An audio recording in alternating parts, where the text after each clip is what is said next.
e eu disse que ensinaria para vocês estequiometria em 1 hora. Então, eu trouxe uma proposta de conteúdo junto com exercícios e contava bastante com a participação de vocês. Certo? Deixa eu só ver o que a Júlia está digitando.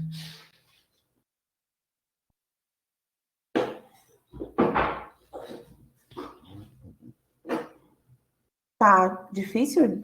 Quem sabe eu desligo a minha câmera, de repente, a minha conexão é boa, mas de repente eu... Deu? Tá. Vou pedir para vocês, dentro do possível, tá, ligarem os microfones quando quiserem tirar uma dúvida, até mesmo para participar. Não peço de forma alguma que liguem as câmeras, mas que aí eu posso seguir na apresentação e também contar com a participação de vocês, tá? Podem me interromper a qualquer momento. Então, pessoal, estequiometria, tá? Estequiometria é tão temido durante a química, por quê? Porque a gente trabalha com balanceamento de equações.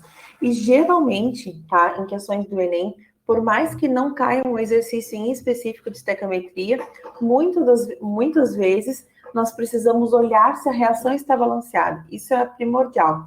Muitos de vocês estão saindo do ensino médio, outros tantos estão há um tempo sem estudar, estão retomando agora para tentar o Enem no final do ano, no início do ano, na verdade. Então, acaba tendo um pouquinho de dificuldade, tá? Esse é um conteúdo bem específico da físico-química, mas que é bastante presente nas provas. Então, aqui eu trago para vocês um exemplo. Deixa eu ver. Eu tenho canetas aqui. Aqui eu trago para vocês um exemplo de CO2, mas poderia ser qualquer outra substância, qualquer outro composto. Eu trouxe apenas o CO2 para que nós possamos trazer para a realidade, uma realidade conhecida, do que significaria 1 mol deste composto. Então, 1 mol de CO2, ele pode estar presente de 3 formas. Ele pode conter 6 vezes 0,2 na 10 na 23 átomos, certo? Isso aqui é definido pela constante de Avogadro. Então, quando nós quisermos saber a quantidade de átomos presentes, a gente multiplica por 6,2. Logo, se nós tivermos 1 mol de qualquer coisa, de qualquer substância, seja ela CO2, H2O, enfim, NaOH, qualquer coisa. Se nós tivermos 1 mol de CO2, ou enfim, nós já sabemos que ele contém 6,02 vezes 10 a 23 átomos. Então, 1 mol equivale a 6,02 vezes 10 a 23 átomos. Professora, se eu tiver 2 mols, bom, aí se vocês tiverem 2 mols, vocês multiplicam a quantidade de mols pela constante de Avogadro, que aí vocês terão, e assim sucessivamente. Assim vocês terão a quantidade de átomos presentes. 1 mol de CO2 também pode ocupar 22,4 litros. E por que eu utilizo a denominação ocupar? Porque a gente tem em litros quando se refere a gases. Então, de acordo com o Conselho Nacional de Temperatura e Pressão, quando nós tivermos 1 mol... Oi? Desculpa te incomodar, mas eu acredito que se está havendo algum compartilhamento de tela, a gente não está vendo. A gente só te enxerga, mas a tua tela não. Claro que tá vendo. Não era... Deixa eu ver aqui. Só um pouquinho. Obrigada. De nada. Vou compartilhar aqui.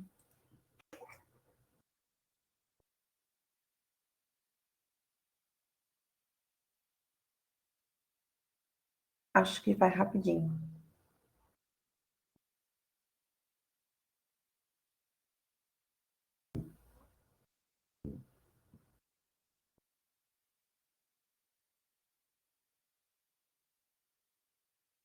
Agora deu. Agora deu? Obrigada, viu? Deixa só eu pegar uma opção de caneta, não. Aqui.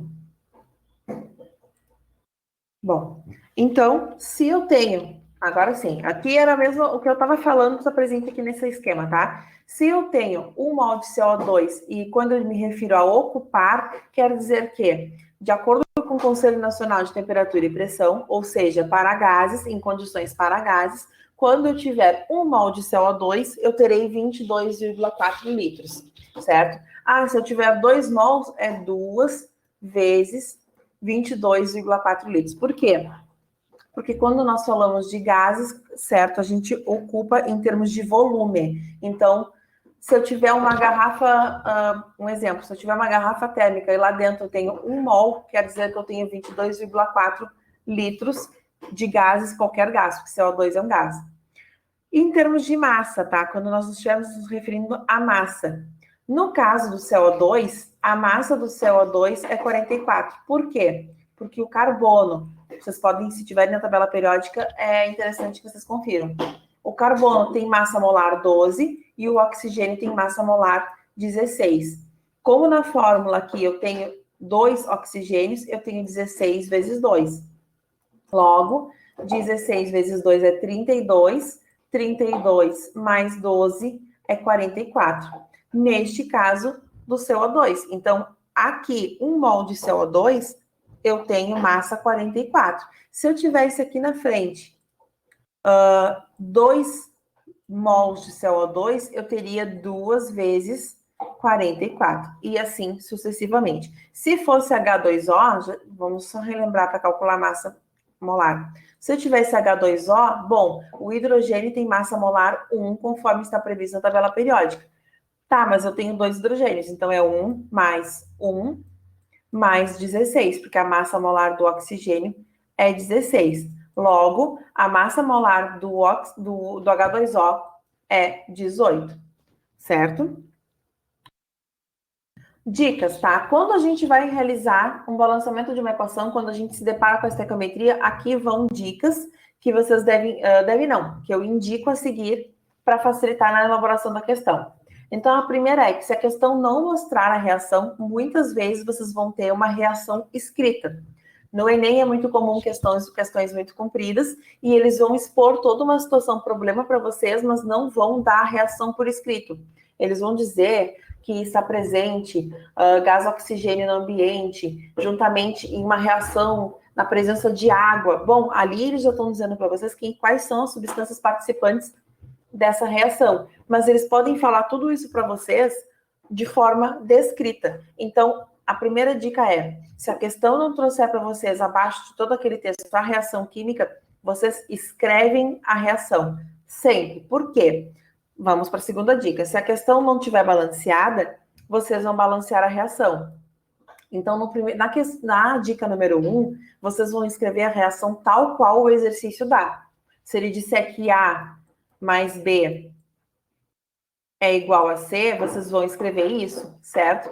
Na dica número 2, vocês vão observar se as proporções estequiométricas aqui estão ok, se estão realmente balanceadas. Se estiverem balanceadas, beleza, próxima etapa. Se não estiverem balanceados, vocês precisam balancear. E por que eu digo isso para vocês?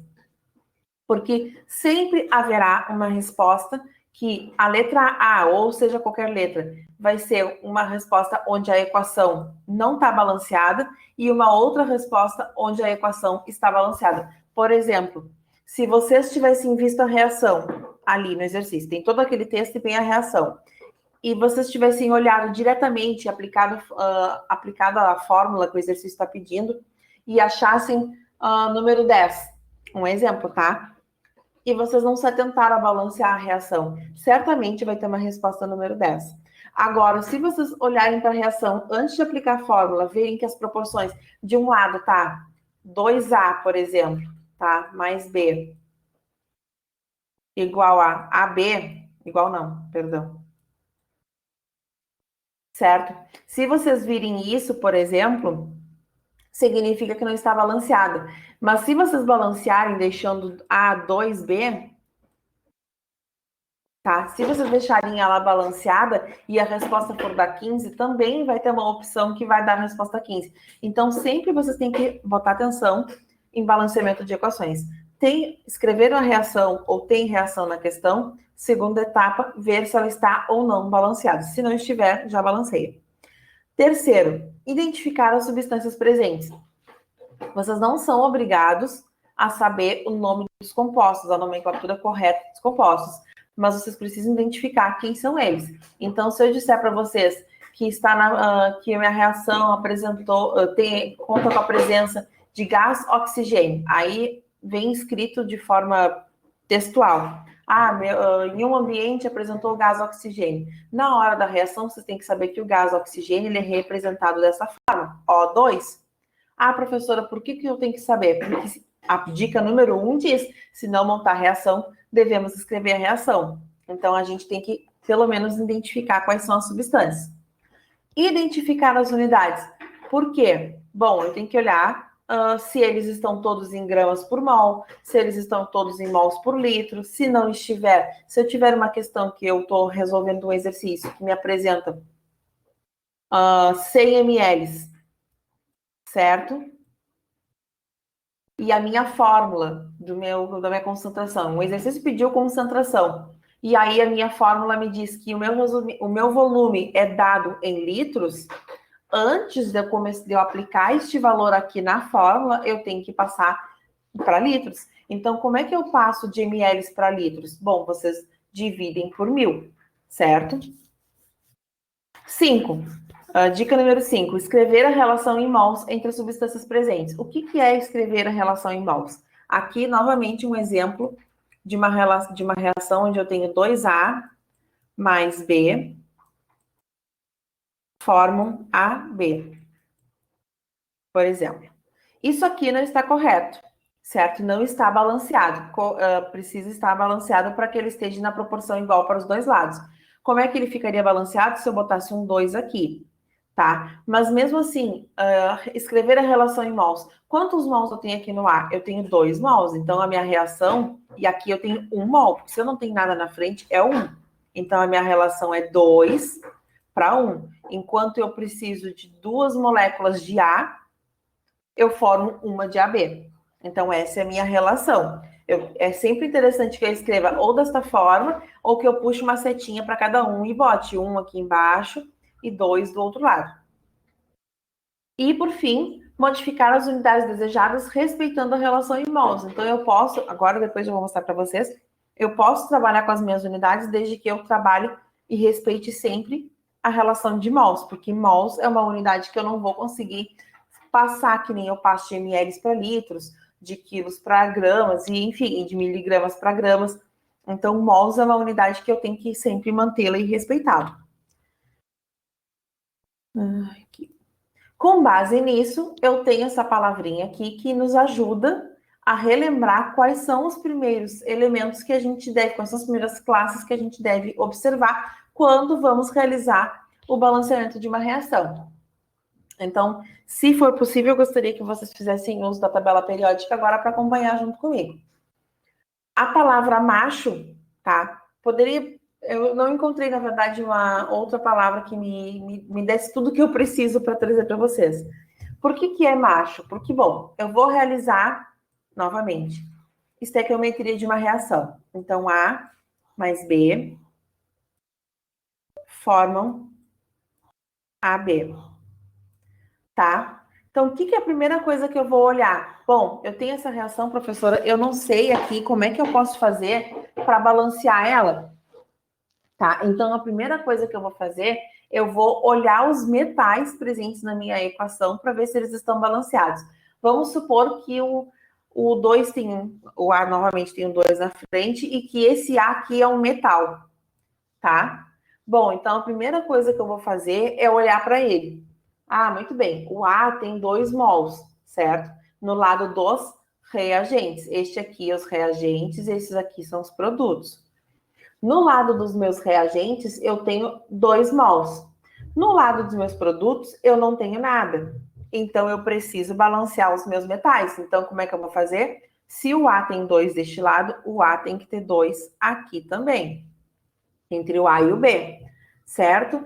Bom, partindo deste princípio, eu vou olhar os ametais. Vamos dizer que aqui o B fosse um ametal, tá? Ametal e não metais são a mesma coisa. Algumas tabelas periódicas ainda trazem como não metais, certo? Então, ametais e não metais significam a mesma coisa. Por quê? Metais são duas palavras iguais.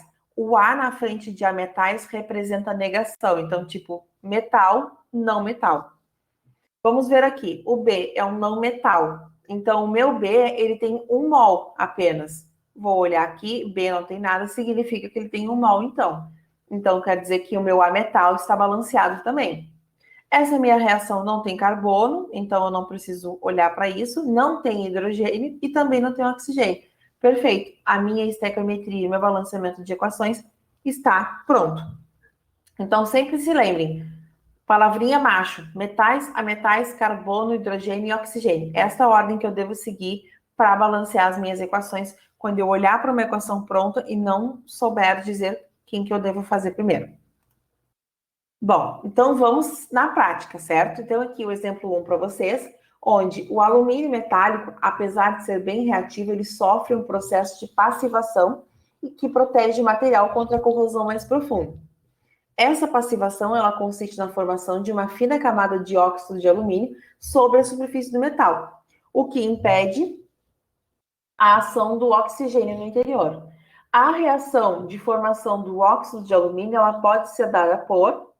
Então, pessoal, gostaria de pedir que vocês, por gentileza, ligassem os microfones para resolver isso junto comigo. A reação Al mais O2 formando Al2O3 está balanceada? Não, não tá. E o que eu posso fazer? Tem um 2 no alumínio, na parte dos reagentes. Uhum.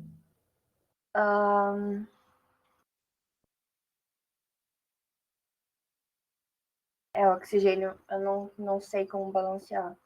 Tá, então aqui, ó, vamos pensar o seguinte. O oxigênio, eu tenho 2 do lado dos meus reagentes e tenho 3 do lado dos meus produtos, certo? Sim.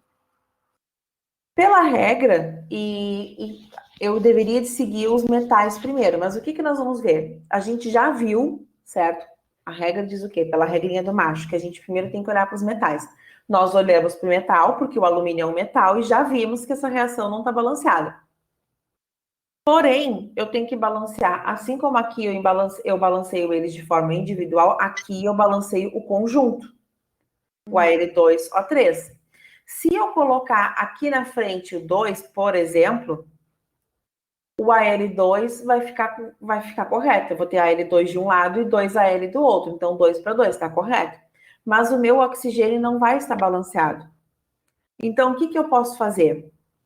Vou apagar tudo e vou sugerir a seguinte situação. Se eu colocar um 2 aqui na frente, tá? Uhum. Eu não vou ter 2 vezes 3, 6 e 2 vezes 2 é 4? Sim. Certo. Então, eu venho aqui na frente, eu coloco um 3 e aqui na frente eu coloco um 4. Exatamente. Desta forma, eu fico com meu balanceamento correto. Por quê? 2 vezes 2 é 4, ok. 2 vezes 3 é 6. 3 vezes 2 é 6. Ok. Então, assim, eu consigo... Deixa eu só pegar a visão. Ah, não tem borracha. Assim, eu consigo realizar o balanceamento. Então, agora, a minha equação, ela está balanceada. Perfeito. Letra A. Aqui, o exercício não vai trazer isso aqui para vocês. Eu que trouxe nessa primeira situação. A quantidade de matéria, ou seja, o número de mols de oxigênio, que é necessário para reagir com 16 mols de alumínio. Então, eu quero saber o quanto de oxigênio eu vou precisar para reagir com 16 mols de alumínio.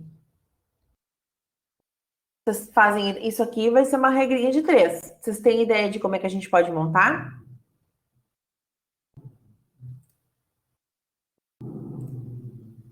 Vamos pensar o seguinte, lembra que eu tinha comentado com vocês para a gente observar as quantidades de mols que eu tenho? Bom, aqui... a quantidade de mols e depois faz a regra? Isso. Aqui eu tenho 4 mols de alumínio, certo? E tenho aqui 3 mols de oxigênio. O que isso quer dizer? Para que eu forme a Al2O3, eu preciso de ingredientes 4 mols de alumínio e 3 mols de oxigênio. Então, aqui eu tenho, se eu preciso de 4 mols de alumínio para formar com 3 de oxigênio, quanto de oxigênio eu vou ter se eu tiver 16 mols de alumínio? Alguém se arrisca em me dizer?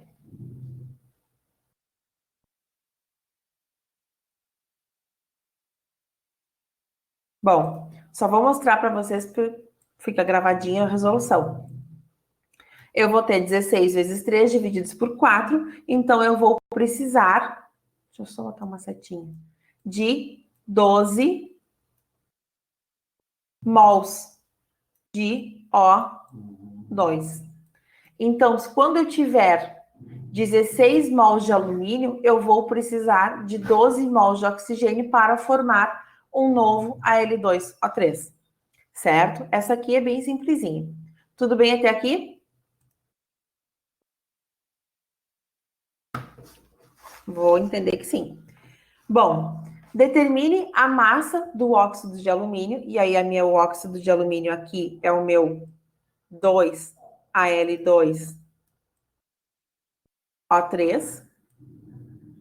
Então, determine a massa desse meu óxido de alumínio formado, então, a partir de 12 mols de alumínio. Então, aqui eu estou com uma outra situação. Então, o que a gente pode fazer? É o seguinte, a primeira coisa que nós temos que fazer é calcular a massa molar do Al2O3. Como é que eu gosto de fazer? Aqui eu tenho 2 mols, então eu gosto de respeitar exatamente a conta como ela deve ser.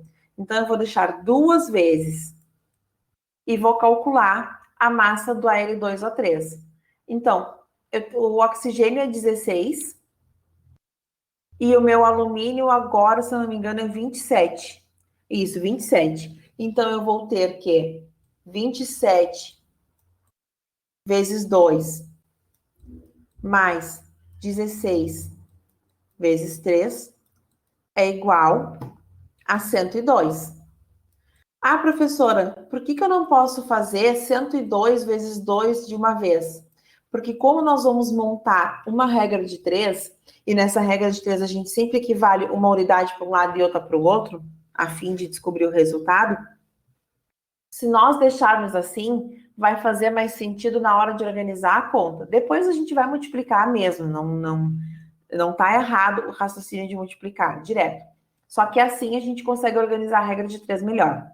Como é que eu monto essa regra de 3? Bom, se 4 mols, porque o meu lá na minha equação balanceada, eu tenho aqui que é 4 mols. Se 4 mols de alumínio formam 2 vezes 102 gramas em termos de peso, tá? De Al2O3, 12 mols deste mesmo alumínio, 12Al eu vou botar, vai me gerar, então, quantas gramas? Qual a massa que eu vou ter de Al2O3 quando eu estiver trabalhando com 12 mols? Bom, agora sim. Agora eu faço o seguinte. 4, 204, 12, x. O resultado disso vai ser o quê? Vai ser 4x é igual a 12 vezes 204.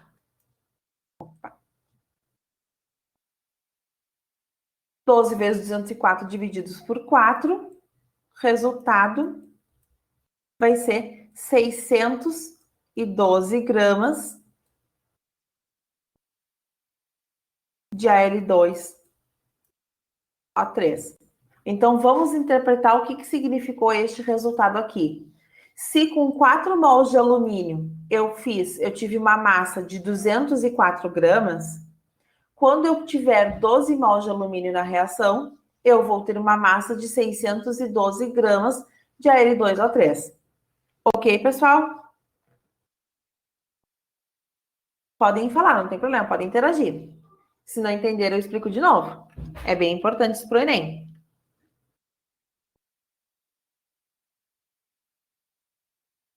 Então, a massa do oxigênio formada a partir de 10 mols de óxido de alumínio. Bom, então, qual vai ser a massa do meu oxigênio, do meu O2, quando eu tiver 10 mols de Al2O3? Bom, aqui a gente faz assim. Estou esquecendo aqui na frente do meu 2L2 e aqui que eu tenho 3O2. Bom, eu tenho 3 mols de oxigênio. Então, não posso esquecer que eu quero saber a massa do meu oxigênio. quando eu tiver 10 mols de dióxido de alumínio, mas eu já sei que ele está presente na minha reação química com 3 mols. Então, novamente, eu vou calcular a massa molar do oxigênio. 16 vezes 2 é 32, certo? Logo, montando daquele jeitinho, 3 vezes 32 me rendem 2 mols. Professora, como é que tu achou isso? Bom, 3 mols de oxigênio formam, tá? Vamos pensar na reação química, 2 mols de Al2O3, tá? Então, aqui é mols. Se eu tiver 10 mols, que é o que o exercício está me perguntando, vou botar aqui as aspas para dizer que é a mesma coisa. Qual vai ser a massa do meu oxigênio? Então, agora é só multiplicar direto. 3 vezes 32 é 96, se eu não me engano. Isso, 96. 96 vezes 10 divididos por 2. Tá? Então, vai ser o quê? 480 gramas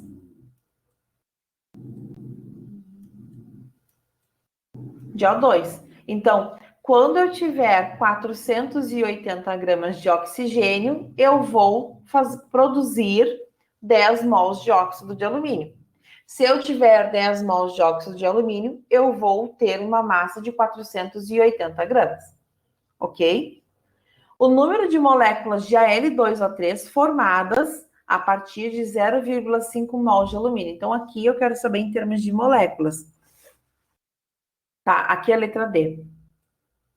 Em termos de moléculas. Então, lá no início eu falei para vocês que quando a gente quiser saber em termos de moléculas ou em termos de átomos também, que eu até não mencionei a palavra moléculas, eu falei átomos, mas quando eu quiser saber, eu devo multiplicar por 6, pode ser por 0 direto, não precisa botar o 2, vezes 10 na 23. Então, como é que eu vou fazer essa conta? Essa daqui é a minha constante de Avogadro. Cada 1 mol tem 6,0 vezes 10 na 23 moléculas ou átomos. Então, como é que eu vou descobrir isso aí? O número de moléculas de Al2O3 a partir de 0,5 mol de alumínio. Bom, é simples. Eu tinha lá do outro lado 4 mols de alumínio, que me formavam 2 mols de Al2O3, certo? Então, como é que eu vou fazer essa conta? É simples. Se 4 mols de alumínio, vou botar aqui, formam 2 mols de Al2O3, e eu sei que cada 1 mol equivale a 6 vezes 10 na 23, eu vou substituir os mols por a 6,0 vezes 10 na 23. Então, 2 vezes 6 vezes 10 na 23, aqui já está o meu fator moléculas. Bom, então, quando eu tiver 0,5 mols de alumínio, quantas moléculas eu vou ter de Al2O3? Vocês vão ter 1,5 vezes 10 na 23 moléculas de Al2O3, porque esse aqui vocês vão multiplicar em X. E esse aqui vai ser meu resultado, meu número de moléculas de Al2O3. Pessoal, ok até aí?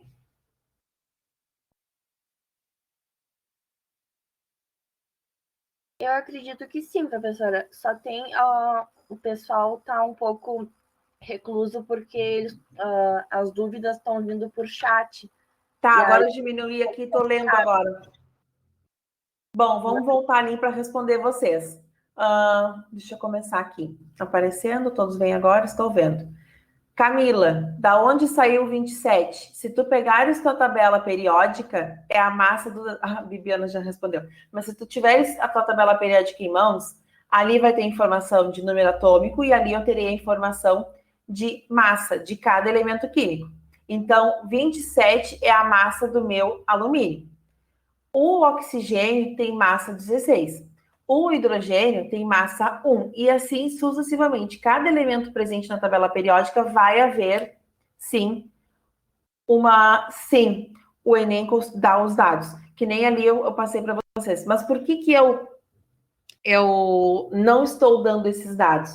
Eu não me recordo agora se o Enem disponibiliza a tabela periódica. Me falhou a memória, eu até vou pesquisar isso e depois postar no grupo dos alunos. Se ele, aquelas tabelas periódicas quase sem informação, só com uns... Tá, então para o PAV, por que eu faço vocês procurarem na tabela periódica? Porque até o Enem, vocês vão realizar os exercícios com base na tabela periódica. Então, vocês precisam pegar a rotina e pegar o hábito de saber procurar na tabela. Mas o Enem, se não trouxer a tabela periódica, ele obrigatoriamente tem que trazer esses dados. Nem eu, professora de Química, sei a massa de todos os elementos da tabela periódica. Esses que eu estou falando para vocês são os mais comuns, assim. Mas, em termos de decoreba, não tem como... São 118 elementos na tabela, não dá. Então, se o Enem não traz mesmo, como diz a Bibiana, eles vão informar essa massa para vocês. Agora me acertei aqui com a plataforma. Deixei o chat aberto e vou conseguir escrever e ver vocês. Podem digitar. O exemplo 2, ele me pergunta qual vai ser a massa do meu gás carbônico, CO2. Então, aqui vocês já pensem comigo. Se o Enem não trouxesse para vocês que o gás carbônico é CO2, entendem a importância de vocês reconhecerem as substâncias, conhecerem o que é o CO2, ou o que o carbono e o oxigênio fazem? É justamente por isso. Então, qual a massa do gás carbônico em gramas? Então, qual a massa do gás carbônico em gramas necessária para produzir 30 quilos de carbonato de cálcio, que é o meu CaCO3, segundo a minha equação. Então, a primeira pergunta, esta equação está balanceada?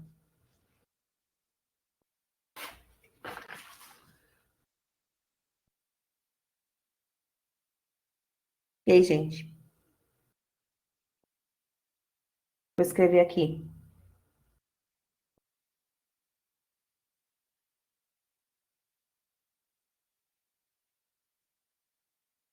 Tá, não tá balanceada. E aí? O que eu faço primeiro? Quem que eu olho primeiro?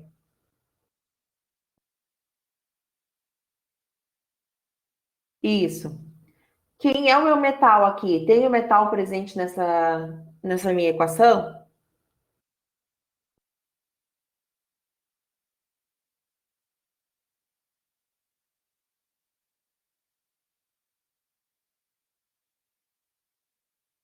Tem. Vitória, o metal ele está presente na família 2A, família dos metais alcalinos terrosos. Então, essa é uma dica bem importante também. De repente, numa próxima aula, eu trago para vocês, só para refrescarem uma aula sobre elementos químicos, tabela periódica. A família 1A e a família 2A da tabela periódica são dos metais alcalinos e metais alcalinos terrosos, sucessivamente. Então, um cálcio, apesar dele ser branquinho e dele fortalecer os ossos, dele estar presente no leite, ele é um metal.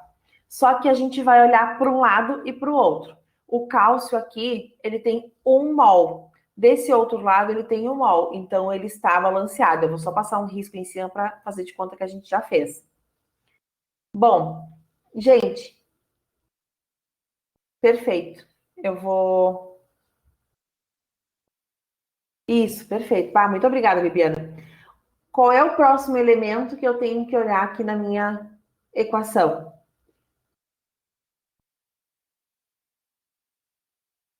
Perfeito, Juliane. É Juliane ou Juliane? Bom, vou te chamar de Juliane. Os metais. Quem são os meus metais aqui? Tá bom.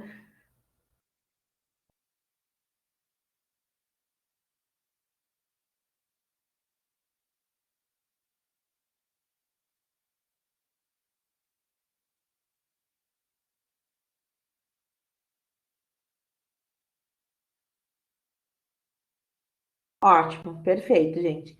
Tá, e o meu cloro e o meu oxigênio? Eles estão balanceados?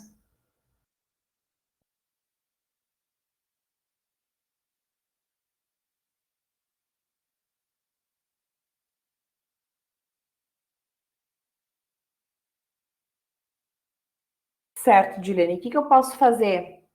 Onde é que está o problema em questão?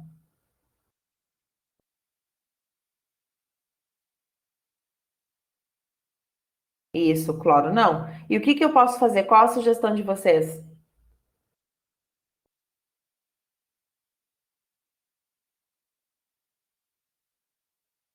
Isso, tem 2 cloros nos reagentes.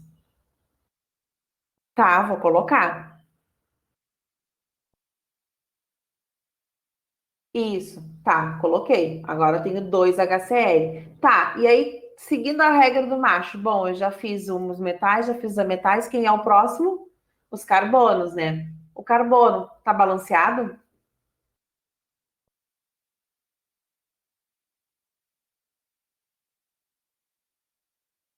Isso mesmo, vai equilibrar também o hidrogênio da água.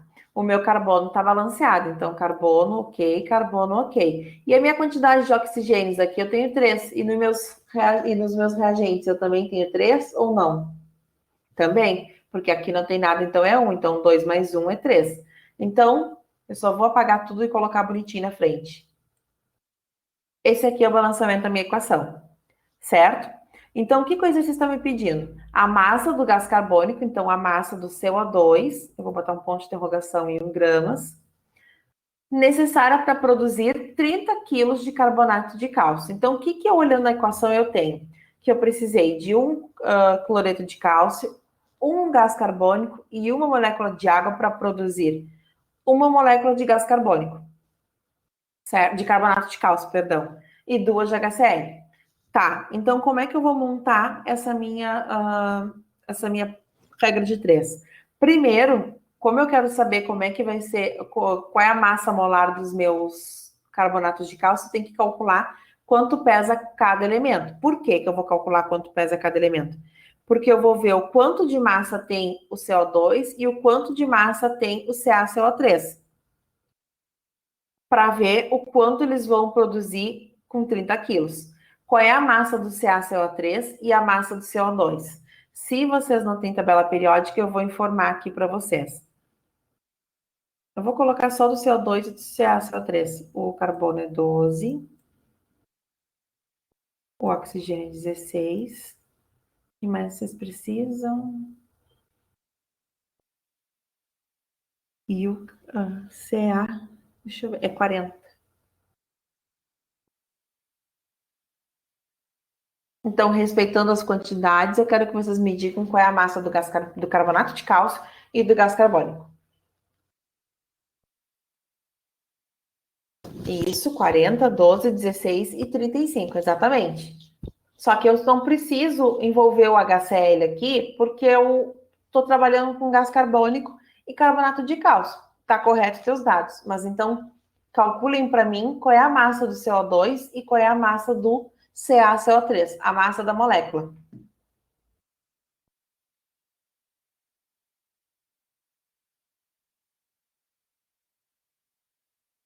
Isso,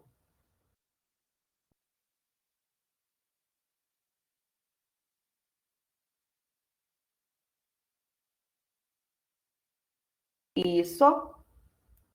Bom, lembra que eu disse para vocês que vocês tinham que. Tá certo, pessoal? Que vocês precisavam se atentar nas proporções e que aqui logo no início eu disse que 1 mol de CO2 fez 1 mol de CaCO3. Então, portanto, essa minha relação ela é de 1 para 1.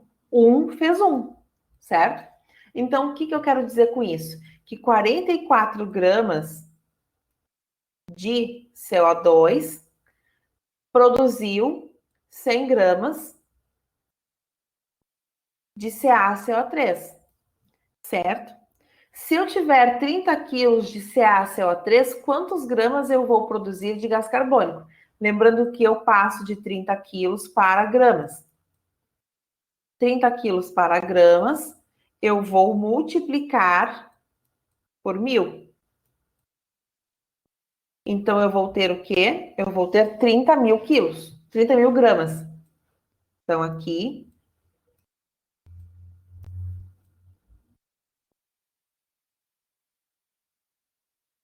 X. Para facilitar a minha conta, eu vou cortar com zeros aqui, porque senão fica muita coisa. Aí já facilita, fica 300. Então, o que, que eu vou ter aqui? Eu vou ter X é igual a 44,5 vezes 300. Quanto vai dar, pessoal?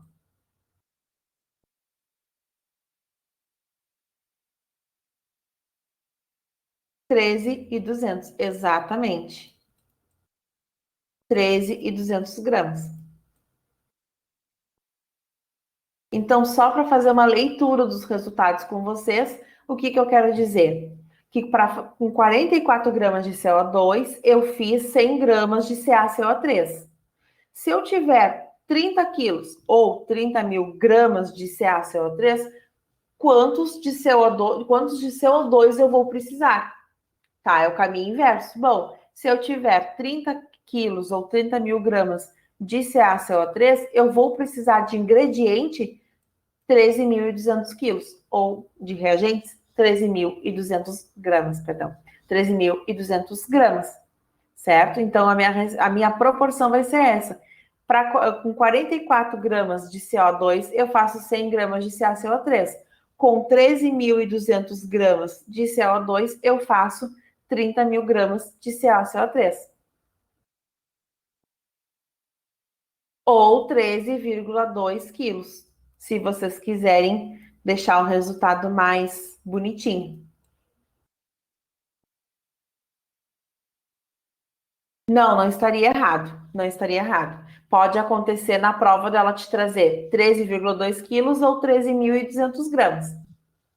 Não está errado. Só fez uma passagem para simplificar o teu exercício. Porque às vezes acontece, né, da gente fazer a prova, achar o resultado e aí na hora das alternativas não tem, porque a gente não fez a conversão. Exatamente. Se ali vocês tivessem lidado, aqui vocês tivessem trabalhado com 30 quilos, vocês não conseguiriam achar o resultado.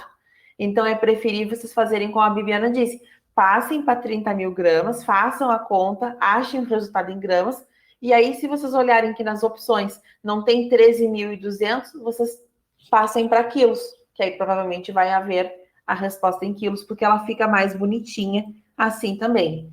Ah, professora, como é que eu passo para quilos? A regra é assim, ó. Sempre que eu tiver de quilos para gramas, de miligramas para litros, o que eu vou fazer? De miligramas para litros, eu vou dividir por 1.000, tá? E de quilogramas para gramas, eu vou multiplicar por 1.000. Então, aqui eu tinha 30 quilogramas, eu multipliquei por 1.000.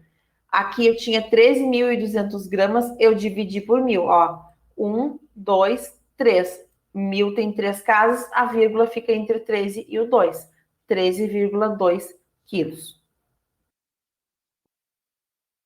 Próximo exemplo. O bicarbonato de sódio ele pode atuar como um fermento químico na preparação de pães e bolos, justamente por ele por sofrer decomposição a temperaturas relativamente baixas, em torno de 100 graus Celsius. Esse processo ele é representado pela equação química não balanceada. Ó, já disse para vocês, não está balanceada. Então, como é que nós vamos fazer esse balanceamento da equação? Seguindo aquela regrinha bonitinha do macho.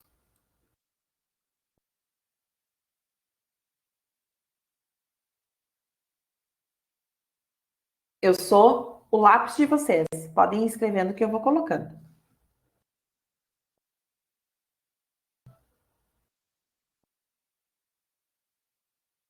Isso, sódio primeiro.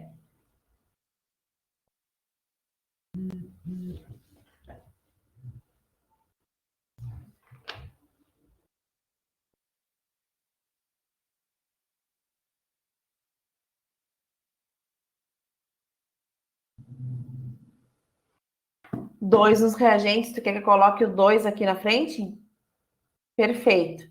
Mas aí a gente vai modificar todo o resto. Vamos modificar o hidrogênio, vamos modificar o carbono e o oxigênio. Então, vamos conferir do outro lado?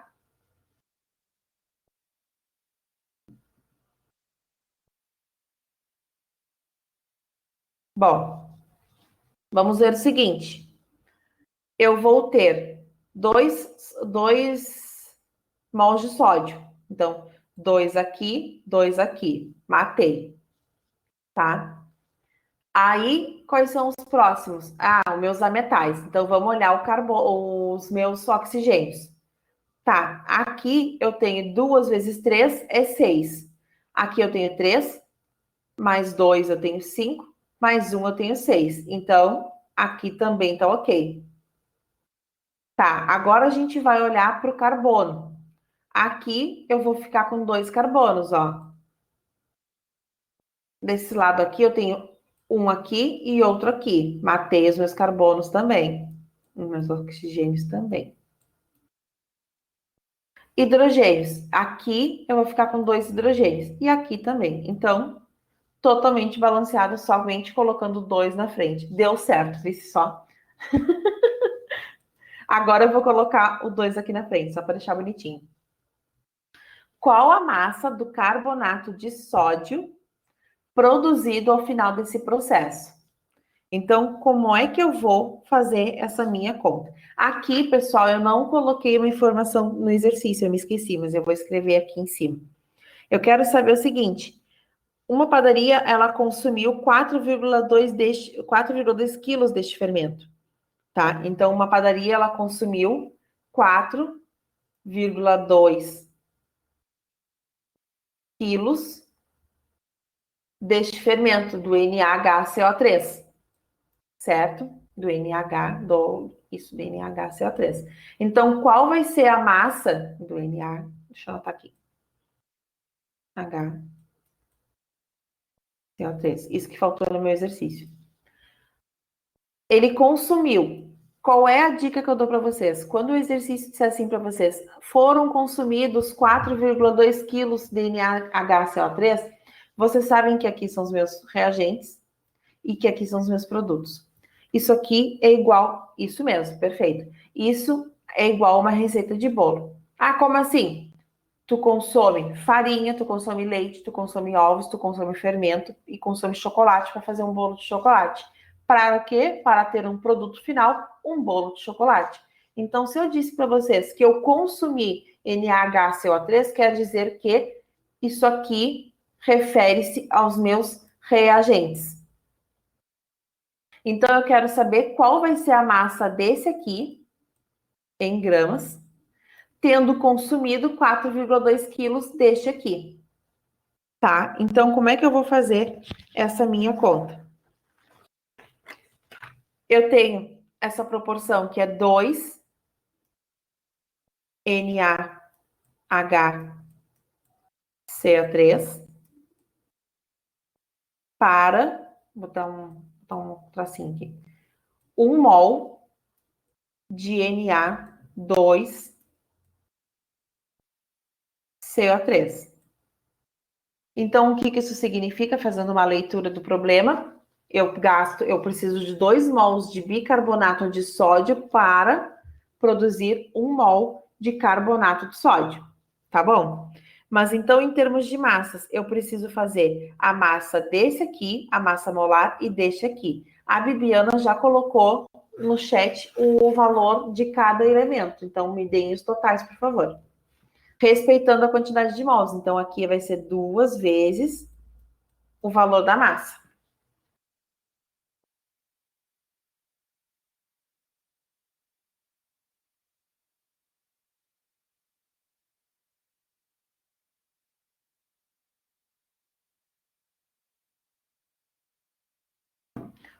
Uhum. 84.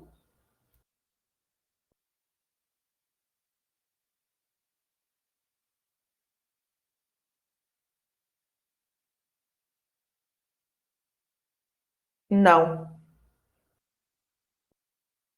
Ah, tá, sim, depois sim. Desculpa, depois sim, Bibiana, tá correto. O resultado disso é 168.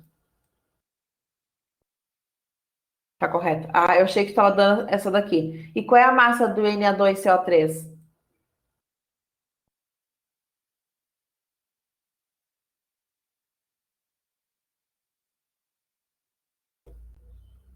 Hum? Do Na2CO3, qual vai ser a minha massa?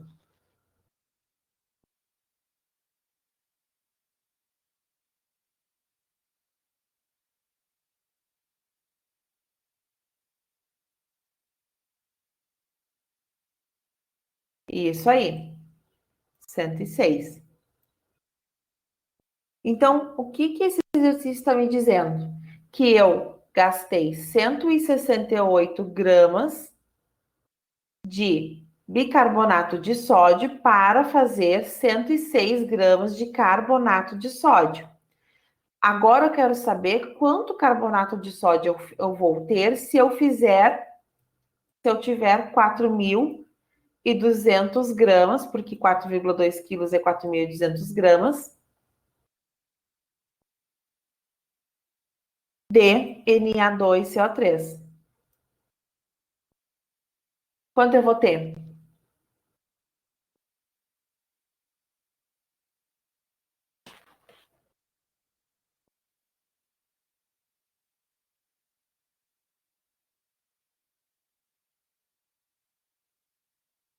Exatamente. Letra B. Correto, Gurias. Bom, agora nós vamos conhecer rendimento. Porque o que acontece? Isso aqui também cai muito. Então, vocês podem ver que eu estou ensinando para vocês estequiometria, mas já estou ensinando para vocês a aplicação de estequiometria. Ali vocês fizeram o exercício de regra de 3, mas ali tem balanceamento de equações, que é o que caracteriza a estequiometria. E também a regra de 3, aquelas proporções, tu saber o quanto que tu tinha e o quanto que tu fez. Tá? Só que muito também cai na forma de rendimento. O que isso quer dizer? O quanto rendeu, tá? Então, assim, ó, suponhamos que vocês fizeram uma prova, um simulado, e ele valia 10 e vocês tiraram 10. Isso vai significar que vocês tiveram um rendimento de 100%. Assim, ó, topzeiras. Agora, vocês fizeram um simulado novamente e tiraram 13,5 numa prova, que valia 10 nesse simulado. Isso quer dizer que vocês tiveram um rendimento de 35%. Isso quer dizer que vocês vão ter que estudar mais.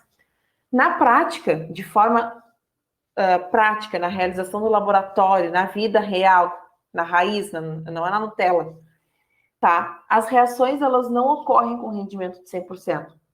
Não interessa a reação que vocês façam, elas nunca vão render 100%, elas sempre vão perder alguma coisa. Tá? Nós nunca conseguimos ter um aproveitamento completo em uma reação. Isso vai ocorrer com base na teoria. Então, com base nos livros, com base em teorias científicas, aí sim a gente pode afirmar que teve um rendimento de 100% de X situação. Agora, na prática, quando a gente está realmente realizando a reação, não ocorre 100% de reação. E é a partir de agora, vocês vão aprender a calcular o que é rendimento. Porque todas as contas que vocês fizeram até chegar aqui, a gente teve um rendimento de 100%. A gente nem falou de rendimento, então a gente imaginava que estava todo rendendo 100%, que cada lado fazia a sua parte, que no final era 100% completo, todo mundo, os reagentes foram consumidos de forma 100% e os produtos foram gerados em 100%. Isso na questão teórica, isso é supondo. Agora vocês vão se deparar com exercícios onde, na realidade, a reação ela trabalha até um teto. Isso pode ser dado de exemplo para vocês quando vocês pintam o cabelo ou quando vocês descolorem o cabelo, que agora tá super na moda deixar ele, não esqueci o nome agora, mas ele tipo totalmente descolorido. Quando vocês colocam descolorante na cabeça e vocês vão ficar tipo, eu vou ficar aqui esperando o tempo dele na minha cabeça reagindo, vocês vão ler o rótulo e aí diz assim, tempo de reação 45 minutos. E aí vocês pensam assim, eu vou deixar na minha cabeça ele, quem sabe 1h30, o dobro do tempo, pode ser que ele deixe mais branquinho ainda. E além da sensação de que a cabeça vai pegar fogo, né, porque não se deixa, mas além disso, vocês vão ver que quando passarem dos 45 minutos, o loiro não vai abrir mais. Então, se uma pessoa é morena, do cabelo moreno, preto, e ela quer fazer umas luzes, ela quer ficar loira, vocês vão, eu vou deixar passar o produto no cabelo e eu vou ficar aqui esperando. Vai dar 45 minutos, provavelmente o cabelo vai ficar em tom alaranjado, em tom chocolate, certo? Se vocês querem que ele fique mais claro ainda, tem que tirar o produto do cabelo e passar de novo. Por quê? Porque ele vai ter um tempo de reação de mais 45%, de mais 45 minutos. Isso significa que ele só reage até 45 minutos, a partir dali ele para e não reage mais. O mesmo acontece nas reações químicas. Eles vão ter um rendimento com uma porcentagem que vai ter que ser informada para vocês ou perguntada para vocês. Então, nas reações químicas, na realidade, acontece dessa forma. Se vocês colocarem uma tinta no cabelo e esperarem que ela vai ficar mais loira, mais morena, mais ruiva, depois do tempo de que está prescrito para ela, não vai acontecer. Ela vai atingir, ela vai fazer o serviço dela até o tempo previsto para ela. E isso a gente chama de rendimento. Então, o exemplo 4. A reação de uma produção de amônia possui um rendimento de 60%. Já sabemos que a reação que produz a amônia, ela tem um rendimento de 60%, em determinadas condições de temperatura e pressão. Então, ainda tem que ser botada atenção nisso. Qual vai ser a massa da amônia produzida a partir de 15 mols de hidrogênio? Primeiro, essa reação está balanceada, gente?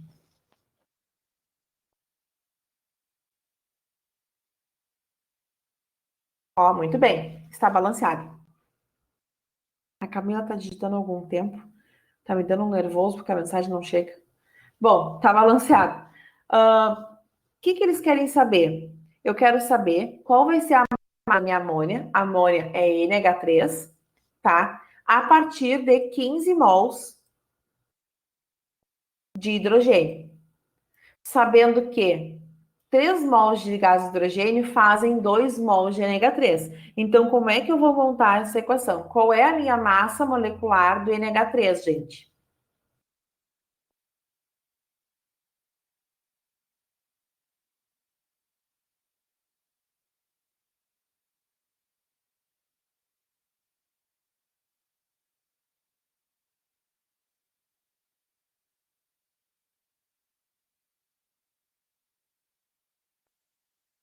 Não, não é. Ó, é 2 vezes. Tenta fazer de novo aí.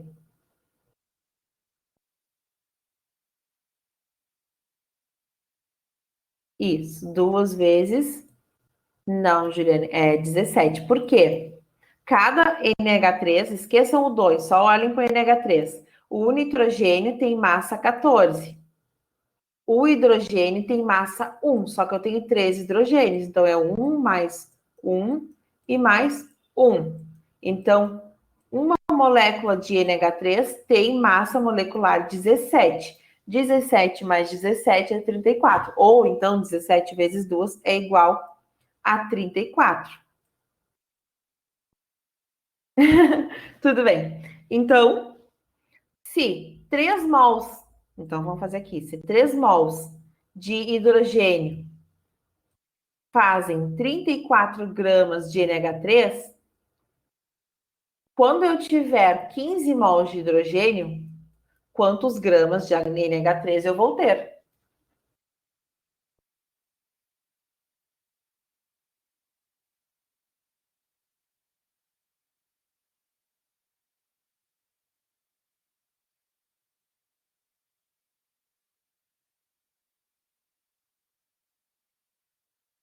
Cento e setenta. Tá, gente, mas o que que eu tenho, o que que a gente tem que botar atenção aqui? Mas pode digitar junto, Camila, não tem problema. As gurias que estão, sim, modo ninja. O que nós estamos falando em específico aqui nesse exercício? A porcentagem de rendimento. Então, esse resultado que eu encontrei aqui é 100%, tá? Isso aqui é 100%. Só que a minha reação, ela rendeu apenas 60%. Então, como é que a gente vai fazer? Nós vamos ver quanto que é 60% de 170. Porque se isso aqui é 100% e eu só tive um rendimento de 60%, eu tenho que saber realmente o quanto eu tive de rendimento em gramas. O quanto foi de verdade que eu tive de rendimento. Então, aí vai a dica, já que não pode usar calculadora. 170, perdão, aqui não deu. 170 vezes 0,60. tá? Porque aí vocês vão extrair o valor da porcentagem. Por que é 0,60? Porque a gente divide 60 por 100 para tirar da porcentagem. 102 gramas. Então, de fato, eu tive um rendimento de 102 gramas. Então, quando eu tiver 15 mols de hidrogênio, eu vou ter um rendimento real de 102 gramas.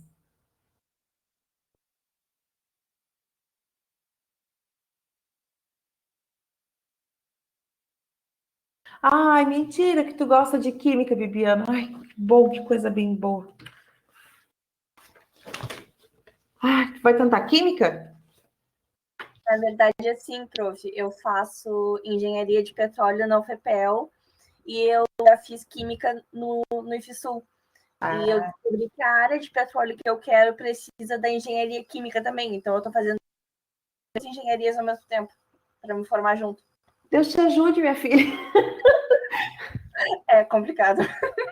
Pessoal, eu vou pular esse exercício com vocês e vou fazer um exercício de pureza, que aí vocês ficam com todo o conteúdo completo, tá? Porque tá quase estourando o nosso horário. Agora, em termos de pureza, nós vimos o quanto rende uma reação de verdade. Agora a gente vai ver o quanto ela é pura, porque nada é puro. Como é que eu vou te dizer? Não existe como nós termos 100% de pureza em cima de alguma coisa. A nossa água não é pura, algum material, o cimento não é puro de forma íntegra, ele não é 100% cimento, a água não é 100% água, mas também, quando a gente fala que também expressa em porcentagem a pureza, quando a gente fala que uma coisa não, que ela tem impureza, não quer dizer sujeira, quer dizer que ela não nos interessa para as reações, ou seja, a pureza ela indica o quanto de uma amostra está disponível para reagir, ou seja, digamos que a minha amostra A, uma amostra qualquer, ela tem 80% de pureza, eu vou dizer que 80% é aquilo que realmente eu quero e aquilo que realmente vai reagir.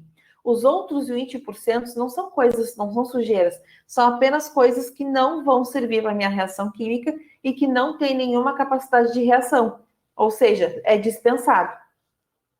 Então, aqui, eu vou comprar 10 quilos de óxido de cálcio, que é o cal que a gente conhece, que a gente pinta a parede. Se ele tiver um 80% de pureza, tá? E vocês comprarem 10 quilos, significa que dentro daquele saco de 10 quilos, 8 quilos é realmente óxido de cálcio. Os outros 20% são outras substâncias que não vão reagir da forma que eu quero, da forma que eu preciso. Não são sujeiras, mas não me interessa. Pureza é o que nos interessa e é aquilo que vai reagir. Então, um último exercício para nós entendermos o que é pureza. O hidróxido de sódio, quando ele é exposto ao ar, ele absorve o gás carbônico da atmosfera e forma carbonato de sódio, provocando uma alteração na sua pureza. Então, quando ele está exposto ao ar, ele tem uma alteração na sua pureza. Uma amostra de 300 gramas de NaOH em grau de pureza de 80%, então eu já sei que meu NaOH é 80% a pureza dele, foi utilizada para produzir o hidróxido de ferro, tá? Que é o FeOH, conforme a reação. Essa minha reação está balanceada, gente?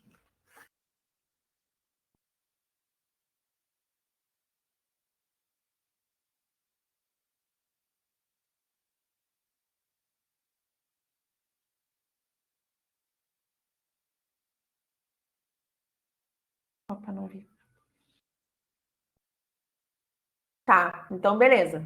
Tá balanceada. Quantos mols de hidróxido de ferro 3, FeOH3, foram produzidos? Então, eu preciso saber a minha massa do meu NaOH, porque eu quero saber a partir de quanto foi a massa dele e o que ele produziu.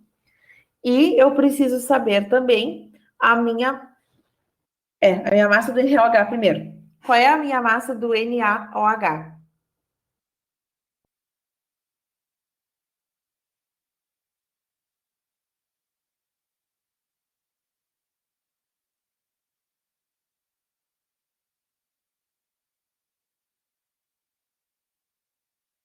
Isso, 40.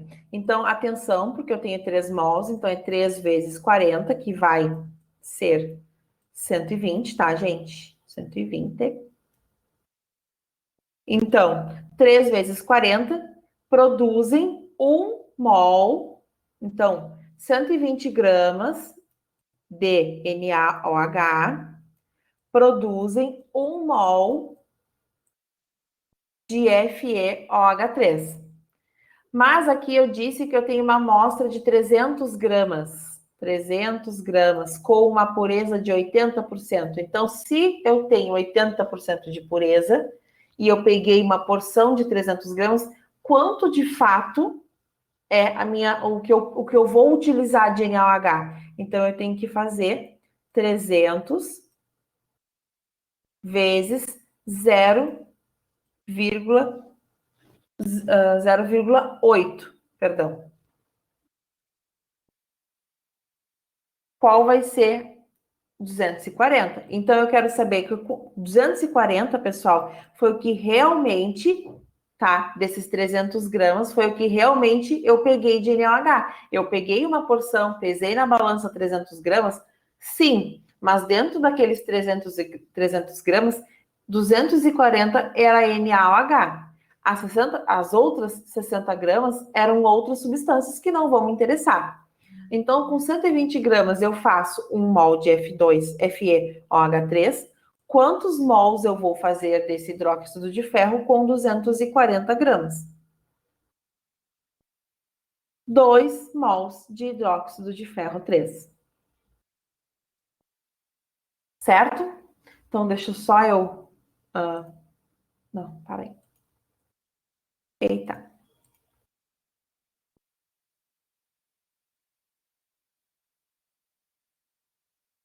Então, pessoal, eu havia comentado que eu ia ensinar para vocês estequiometria em 1 hora. E eu ensinei para vocês estequiometria em 1 hora.